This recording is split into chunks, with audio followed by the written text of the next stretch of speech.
Next up, ladies and gentlemen, we have a gi purple belt Masters lightweight division bout. First out to the mat, representing Six Blades Jiu-Jitsu of Northern Virginia, it's John Choe.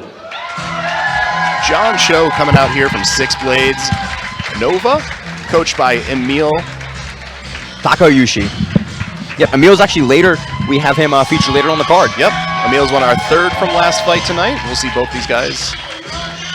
Yeah, really excited. And again, Six Blades Nova has some really great athletes coming out of it. Love to see the guys from the Masters divisions coming out in the gi, showcasing what they got here on Copa Elite 2. And his opponent, making his way to the mat and representing Revolution BJJ, it's Billy Spott. Billy Spott coming out of here from Richmond Revolution BJJ, coached by Tyler Smith.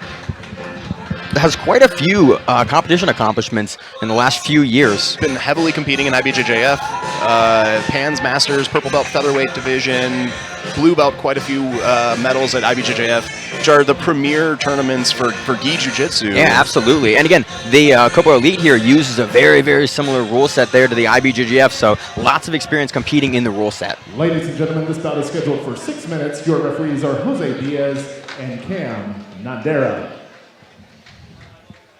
Yeah, really experienced refereeing staff. Always guys that we see all the time making the right calls. Love to see it. And we are off here. I'm very curious to see how both guys are going to play this. Again, it's a 6-minute Masters match, so plenty of time to really work, but Billy pulling guard early, climbing into this sort of deep half type position. Got the ankle instead of an underhook on that, and Billy comes up to his knees, driving forward. Very nice sweep.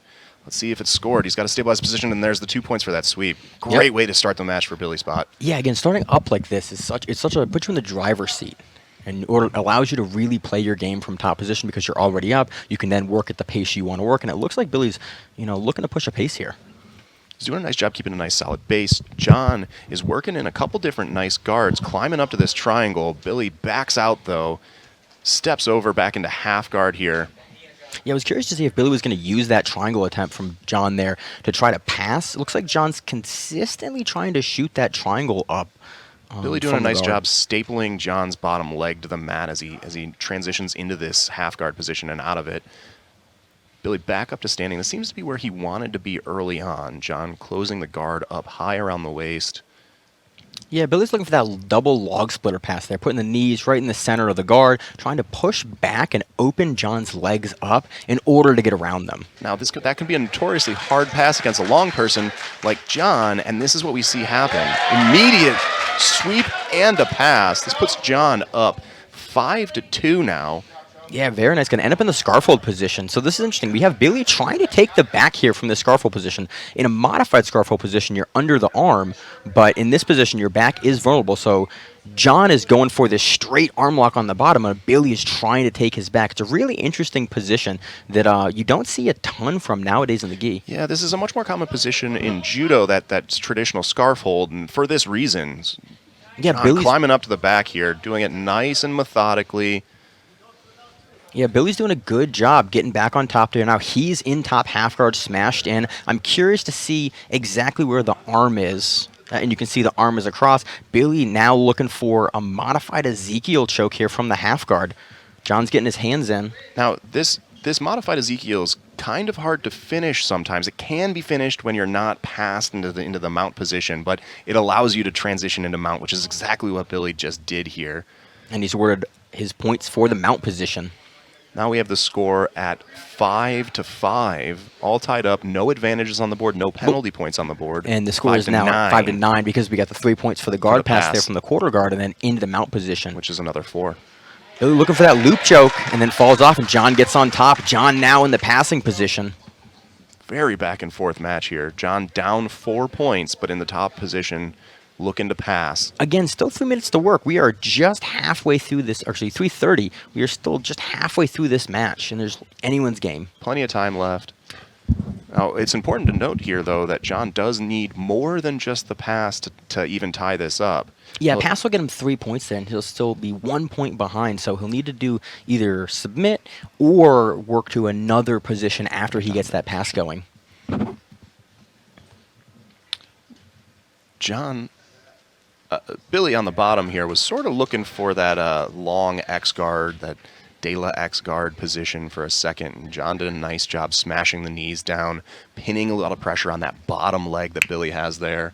He's looking to come up and collect some grips up top, potentially looking for a choke that he might be able to use to transition and mount. Billy does a nice job rolling that weight over, though, and coming to top. We'll see how the refs score this. They got pretty close to the edge of the mat there. Ref's going to reset him here. I think this will be a sweep for Billy here from the bottom. This is the same sweep you saw him hit earlier, kind of a modified version of that deep half and then coming up for the ankle to get his 2 points there. It's exactly what he pulled in the initial opening sequence of the match. So that's, obviously something that he's very, very comfortable with and consistently can hit. Ref restarts him in the center of the mat. And John, again, back to that closed guard. No points on the board for that sweep yet. There they are. Yep. Points are now awarded. We have Billy up 10-5 right now. Yeah, 2 minutes remaining in the match. He's got a pretty commanding lead. I'm curious to see if we're going to have John open up his guard a little bit and look to push some activity, or exactly how if he's going to change it all tactically in this match. Yeah. And typically in a tactical scenario, the ideal scenario situation here for John is to start really looking for those submissions, because that's how you can win. We have Billy passing over top of that top leg of John here, climbing up, potentially looking to enter into mount. Yeah, but he got trapped back in the half guard again. John's doing a good job of retaining that half guard because he was turtled all the way up. Billy wasn't able to get the points for that initial freeing of the leg. But Billy's working on top, heavy chest pressure down, getting that front underhook in under the head to pull John close to him and flatten him to the mat to potentially let him. Looks like he's actually doing a ninja roll to the back here. John does a nice job following it, though. Doesn't allow his back to be taken off of that roll. I love that we're seeing that in Masters. That's something we know a couple years ago you just wouldn't have seen in a Masters match. And I love the new guys in Jiu-Jitsu now, purple belts in Masters, are throwing those sort of techniques. That was beautiful to see. Well executed and well defended, too. Yeah. Again, John retains the half guard there, doesn't get his back get taken. He's had great back defense this entire match. This half guard is often referred to as a quarter guard sometimes because the knee is not trapped inside of John's legs. And this quarter guard position, it prevents you from getting scored on, but it can be very tiring to be in because it's also called three-quarter mount in some cases. And as you can see, Billy on top here is able to start really executing some technique and laying a lot of heavy pressure into John here. It can be very uncomfortable to be stuck in this quarter guard position for too long. Yeah, he looked like he was trying to step up for the arm bar, but when that leg is trapped, it makes it a real big gamble to try to step over for the arm. And it's probably a gamble that Billy doesn't want to take here, being up 6 points with only 10 seconds left in the match. Yeah, Billy's driving a nice knee cut through. John on the bottom retaining the guard. But I'm guessing this is going to expire for Billy here. And there's points. Billy Spott taking the match 11-5. I like that he was pushing the pace all the way through to the end. Was continuing to try to pass even late in the match when he was up. It was a really nice display of athleticism and sportsmanship. Yeah, great match.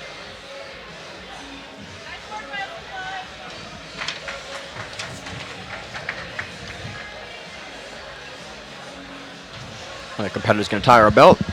And we're going to go over to Chris for the announcement.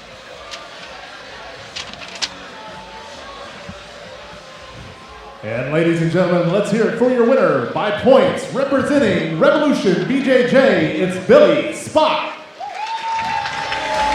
Again, great match. Billy Spott showing off a great ninja roll and two really, really nice come-up sweeps from the deep half off the pull. John had an impressive display during this match, too. It was really back and forth for the beginning of the match there, and even towards the end, Billy was able to pull through and gather a couple points, but John was in the match the whole time. Yeah, I love it. Again, I love these high-scoring matches. You really get to see both guys open up, score on each other, and you get to see a response for how someone deals with being in a bottom position and how they play on top.